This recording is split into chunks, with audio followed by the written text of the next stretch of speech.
কেন আমরা প্রাথমিকভাবে এই প্রোগ্রামে যাওয়ার সিদ্ধান্ত নিয়েছিলাম। এই প্রোগ্রামে যাওয়ার সিদ্ধান্ত নেওয়ার কারণ হলো আমাদের যে বক্তব্য, সে বক্তব্য আমরা প্রশাসনকে জানিয়ে আসতে চেয়েছি এবং অফিসিয়াল ফর্মে জানিয়ে আসতে চেয়েছি।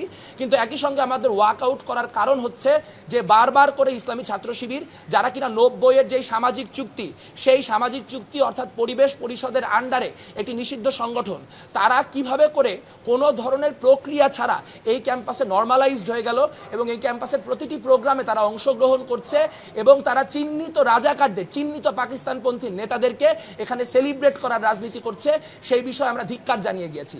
আমরা বলতে চাই যে ছাত্র শিবিরকে যদি নর্মালাইজ করতে হয়, ছাত্র শিবিরকে যদি ক্যাম্পাসের রাজনীতিতে ফেরাতে হয়, তাহলে এই প্রক্রিয়ার মাধ্যমে বারবার প্রতারণার মাধ্যমে তা করা সম্ভব না। আমাদের কাছে গত 12ই আগস্ট যে লিয়াজো কমিটি, সেই লিয়াজো কমিটি বলে গিয়েছিল যে 90-এ প্রত্যাখ্যাত দুই ছাত্র সংগঠন অর্থাৎ ইসলামী ছাত্র শিবির এবং আপনার ছাত্র সমাজ, এই দুটি সংগঠনের বিরুদ্ধে ব্যাপারে কি করা হবে তা পরবর্তী মিটিংগুলিতে সিদ্ধান্ত গ্রহণ করা হবে। কিন্তু আমরা অবাক হয়ে দেখতে পেয়েছি এরপর লিয়াজো কমিটি বলেই আর কোনো কিছু এক্সিস্ট করেনি। তারই ধারাবাহিকতায় বারবার করে বিশ্ববিদ্যালয় প্রশাসন আমাদেরকে শিবিরের সঙ্গে মিটিংয়ে বসানোর চেষ্টা করেছে এবং আপনারা বারবার লক্ষ্য করবেন যে কেমন করে প্রত্যেকবার ছাত্র শিবির কোনো পলিটিক্যাল বিপদে পড়লেই এমন কোনো একটা পরিস্থিতির উদ্ভব ঘটানো হয়, যেই পরিস্থিতিকে কাজে লাগিয়ে ছাত্র শিবিরের সঙ্গে বাকি সংগঠনগুলির মিটিং করিয়ে ছাত্র শিবিরকে নর্মালাইজ করার একটি রাজনীতি আমাদের বিশ্ববিদ্যালয় প্রশাসন করে থাকে। এবং এবারও আমরা দেখতে পেলাম, আপনাদের কাছে মিডিয়ার ফুটেজ রয়েছে, আপনারা সাক্ষী, আমাদের বিশ্ববিদ্যালয়ের যিনি প্রক্টর, তিনি প্রত্যক্ষভাবে টিএসসিতে দাঁড়িয়ে গত 36শে জুলাই অর্থাৎ 5ই আগস্ট বলেছিলেন যে যারা চিহ্নিত রাজাকারদের ছবি এখানে টাঙালো তাদেরকে ক্ষমা প্রার্থনা করতে হবে এবং তিনি বলেছিলেন যে তিনি তার জায়গা থেকে পরবর্তী 2 দিন এই প্রোগ্রাম করার ব্যাপারে নিষেধ জানিয়েছেন। কিন্তু তিনি নিষেধ করার পরও ইসলামী ছাত্র শিবির যদি এই প্রোগ্রাম করতে পারে, তাহলে বুঝতে হবে ঢাকা বিশ্ববিদ্যালয়ের প্রক্টর সাইফুদ্দিন না, ঢাকা বিশ্ববিদ্যালয়ের প্রক্টর SM ফরহাদ। আমরা SM ফরহাদের প্রক্টরশিপে ঢাকা বিশ্ববিদ্যালয়ের করা অন্য কোনো মিটিংয়ে অংশগ্রহণ করব না। বারবার করে তারা একটা জিনিস নিশ্চিত করছেন, তারা বারবার করে বলছেন যে তারা গুপ্ত রাজনীতি করেন না। কিন্তু তাদের কাছে যখনই টক শোতে, আলাপে, যেখানে খুশি তাদেরকে জিজ্ঞেস করা হচ্ছে যে কেন তাহলে আপনারা আপনাদের যে তথাকথিত ভলেন্টিয়ার টিম বা ওই টিম, সেই টিমগুলিকে প্রকাশ্য করেন না, তারা তখন বলেন ছাত্র শিবির আপনাদের মত অনুযায়ী রাজনীতি করবে না। এটা এক ধরনের ধৃষ্টতা। তারা নিজেরা ছাত্রলীগের ভিতরে অন্তর্ভুক্ত হয়ে দীর্ঘদিন বিভিন্ন অন্তর্ঘাতে যুক্ত ছিল। আজ তারা বামপন্থীদেরকে বলতে এসেছে যে তারা কুসুম কুসুম বিরোধিতা করে রাজনীতি করছে। আপনারা ছাত্রলীগ আমলে SM ফরহাদ, সাদিক কায়েম তাদের ছবিও দেখেছেন, মেঘমল্লার বসু, মাহিন আহমেদ তাদের ছবিও দেখেছেন। আপনারা সেগুলির বিবেচক, আপনারা শেষ বিচারে সেগুলি জাজ করবেন। কিন্তু একটা কথা স্পষ্ট করে বলে রাখা দরকার যে কোনোভাবেই কোনো ধরনের গুপ্তবৃত্তির সঙ্গে যারা জড়িত তাদেরকে পলিটিক্যাল স্পেস দেওয়া যাবে না। কারণ তারা সাধারণ শিক্ষার্থী নামকে ব্যবহার করে যেরকম সাধারণ শিক্ষার্থীদের যে রাজনৈতিক এজেন্সি, সেই এজেন্সি নাই করে দিচ্ছেন। একইভাবে আমরা দেখতে পাচ্ছি তারা কোনো পলিটিক্যাল প্রবলেমে পড়লেই সাধারণ শিক্ষার্থীর নামে তাদের নিজস্ব মব লেলিয়ে দেওয়ার মধ্য দিয়ে বিশ্ববিদ্যালয় প্রশাসনকে নানা রকম কাজ করতে বাধ্য করছেন। আমরা একই সঙ্গে বলেছি যে হলের যে প্রসঙ্গ, সেই প্রসঙ্গে আসলে আবাসন সংকট যেটি, সেই আবাসন সংকট দূর করার জন্য কাজ করতে হবে। আপনার বিশ্ববিদ্যালয় প্রশাসনকে নিরপেক্ষ ভূমিকা গ্রহণ করতে হবে এবং ক্যাম্পাসে নতুন বা পুরাতন যে কোনো সামাজিক চুক্তি করার মধ্য দিয়ে নিশ্চিত করতে হবে যাতে করে কেউ এটি ভায়োলেট করতে না পারে এবং ভায়োলেট করলে তার শাস্তি কী হবে এবং বাকিরা তার বিরুদ্ধে কীভাবে সংঘবদ্ধভাবে লড়বে, তাই নিয়েও আমরা কাজ করব, সেই আশ্বাস আমরা দিয়ে এসেছি। তবে একটা কথা স্পষ্ট যে 71 এবং 24-এর গণহত্যাকারী যেই সংগঠনগুলি, গণহত্যার পৃষ্ঠপোষক, গণহত্যার উত্তরসূরি যে সকল সংগঠন, তাদের সঙ্গে কোনো ধরনের নেগোসিয়েশন চলবে না। এই দায় বাংলাদেশের সকল বুর্জোয়া রাজনৈতিক শক্তির।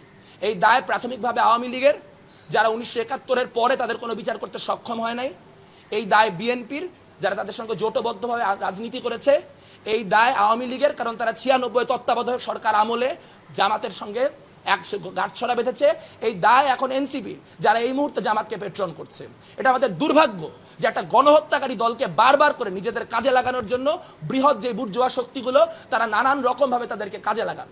কিন্তু এক্ষেত্রে একটা কথাও স্পষ্ট করে বলা দরকার যে 2001 থেকে 2005 যে আমল, সেই আমলে ছাত্র শিবির এবং ছাত্র দলের মধ্যে অসংখ্য সংঘর্ষের ঘটনাও আপনি দেখাতে পারবেন।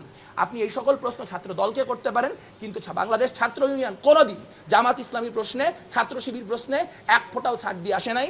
আমরা মঈন হোসেন রাজুর সংগঠন, আমরা সঞ্জয় তলাপাত্রের সংগঠন, আমাদের বহু শহীদ আছে এই রাজাকারদের হাতে।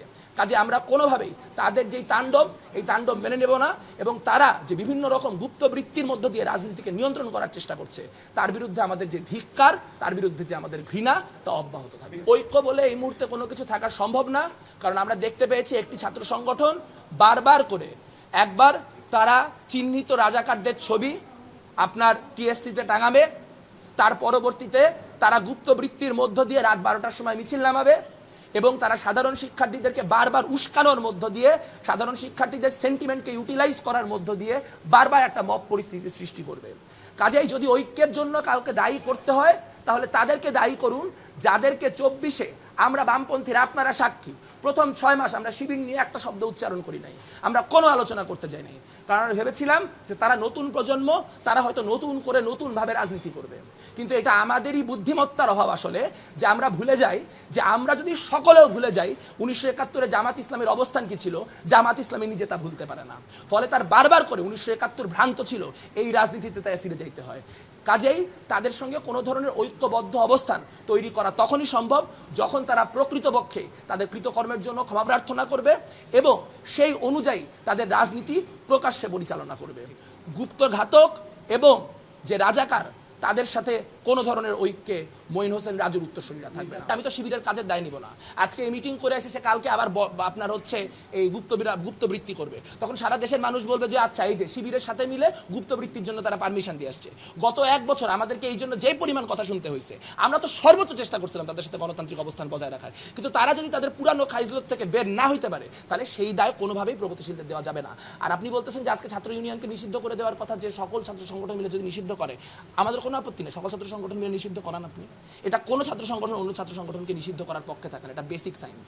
কারণ আপনি জানেন যে কালকে আপনাকে নিষিদ্ধ করা হলে, আজকে আমাকে নিষিদ্ধ করা হলে কালকে আপনাকেও করা যেতে পারে। কমরেড মাইন আহমেদ যেটি বলে গেলেন সেটা এখানে খুব গুরুত্বপূর্ণ, যেটা একটা ঐতিহাসিক কনটেক্সট আছে। আমাদেরকে বারবার করে বোঝানো হচ্ছে শিবির যেন খুব নর্মালাইজ ছিল, আওয়ামী লীগ আমলে তাকে নর্মালাইজেশন নষ্ট করে দেওয়া হয়েছে, কাজেই এটা একটা ফ্যাসিজমের একটা চক্রান্ত, এটা আওয়ামী লীগের একটা চক্রান্ত। কিন্তু 90-এর দশকে এরশাদ পতনের পরে কেন সব বাম ডান মধ্য নির্বিশেষে সকল ছাত্র সংগঠন এই সিদ্ধান্ত নিয়েছিল আপনারা বলতে পারেন? এখানে ইসলামী শাসনতন্ত্রের নেতারা ভিতরে আছে, আমি আশা করবো আপনারা তারা বের হলে জিজ্ঞেস করবেন যে 2018 সালে যখন আপনার পরিবেশ পরিষদের মিটিং হয়েছে ডাকসুর পূর্বে, তখন ইভেন ইসলামী শাসনতন্ত্র ছাত্র আন্দোলন বলেছে যে শিবিরকে ক্যাম্পাসে রাজনীতি করতে দেওয়া যাবে না। তাহলে আজ কি হলো? আজকে কি পরিবর্তন হইলো যে আজকে এমন অবস্থা যে শিবিরের বিরোধিতা করলে তার বিরুদ্ধে গোটা অনলাইন ইনফ্রাস্ট্রাকচার নেমে যাচ্ছে, তার বিরুদ্ধে হাজার হাজার মানে কি বলবো বট নামায় দেওয়া হচ্ছে, তার বিরুদ্ধে গোটা রাষ্ট্রীয় অবকাঠামো নেমে যাচ্ছে।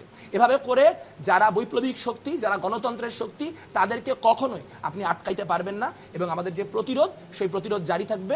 শিবিরের জন্য আহ্বান খোলা থাকবে যে তারা তাদের অতীতের ভুল প্রকাশ্যে স্বীকার করুক, তাদের 1971-এর যে তাদের পূর্বসূরীদের অবস্থান, সেই পূর্বসূরীদের অবস্থান ডিজাউন করুক, এবং গুপ্ত রাজনীতি থেকে বের হয়ে বিশ্ববিদ্যালয়ের প্রতিটা বিশ্ববিদ্যালয়, প্রতিটা কলেজে তাদের কর্মী কারা, সদস্য কারা, সৎ সাহস থাকলে তা প্রকাশ করুক।